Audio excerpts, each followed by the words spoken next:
দেশের বিভিন্ন জায়গার আরো কিছু খবর নিয়ে এবারে রয়েছে ডেস্ক রিপোর্ট। মৎস্য ও প্রাণী সম্পদ উপদেষ্টা ফরিদা আক্তার বলেছেন, বাংলাদেশের সোনার খনি হচ্ছে ইলিশ। ইলিশ রক্ষায় অভিযান চালিয়ে জেলেদের গ্রেফতার লজ্জার বলেও মন্তব্য করেন তিনি। শরীয়তপুরের নড়িয়া উপজেলার সুরেশ্বর লঞ্চ ঘাটে সচেতনতা সভায় প্রধান অতিথির বক্তব্যে তিনি এসব কথা বলেন। সাবেক তত্ত্বাবধায়ক সরকারের উপদেষ্টা হোসেন জিল্লুর রহমান বলেছেন, দেশ পরিচালনায় আমলাতান্ত্রিক ও কেতাবি ব্যবস্থাকে বিপদ উল্লেখ করে পরিবর্তিত পরিস্থিতিতে তৃণমূল পর্যায়ের মানুষের সাথে কেন্দ্রের দূরত্ব কমিয়ে আনা গেলে কাঙ্ক্ষিত সংস্কার সম্ভব হবে। দুপুরে রংপুর নগরীর ব্র্যাক লার্নিং সেন্টারে শহীদ আবু সাইদ হেলথ ক্যাম্প উপলক্ষে সংবাদ সম্মেলনে তিনি একথা বলেন।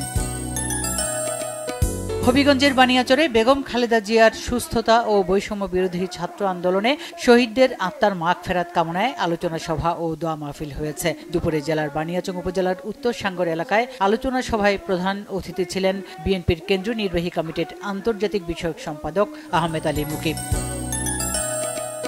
খাগড়াছড়ি সদর zone commander lieutenant colonel Abul Hasnat Jewel পাহাড়ে শান্তি, সম্প্রীতি ও সৌহার্দ্যের মধ্য দিয়ে সার্বজনীন শারদীয় দুর্গাপুজো উদযাপনের অনুরোধ জানিয়েছেন।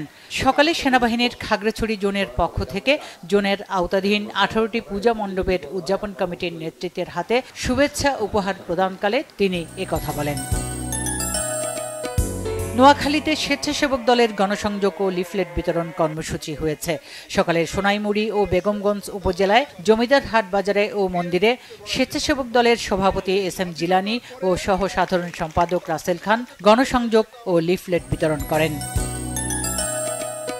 আসন্ন দুর্গোৎসবকে ঘিরে নিশ্ছিদ্র নিরাপত্তা ব্যবস্থা জোরদারে কুড়িগ্রামে রাজনৈতিক দলের নেতাদের সাথে মতবিনিময় করেছেন রংপুর রেঞ্জের DIG Aminul Islam. Police super Mahfuzur রহমানের সভাপতিত্বে দুপুরে জেলা পুলিশের কনফারেন্স রুমে এই সভা হয়। ছাত্র জনতার আন্দোলনে নিহত শাওনের পরিবারে নিরাপত্তা ও হত্যাকারীদের বিচারের দাবিতে সংবাদ সম্মেলন করেছে তার পরিবারের সদস্যরা। এ সময় শাওনের পরিবারকে আইনজীবী সমিতি কার্যালয়ে নিয়ে মামলা প্রত্যাহার করতে হলফনামায় স্বাক্ষর করানোর বিষয়টি নিন্দা জানানো হয়। সকালে নরসিংদী শহরের চিনিশপুরে জেলা বিএনপির কার্যালয়ে সংবাদ সম্মেলনের আয়োজন করে নিহত শাওনের পরিবার। Bangla vision news desk.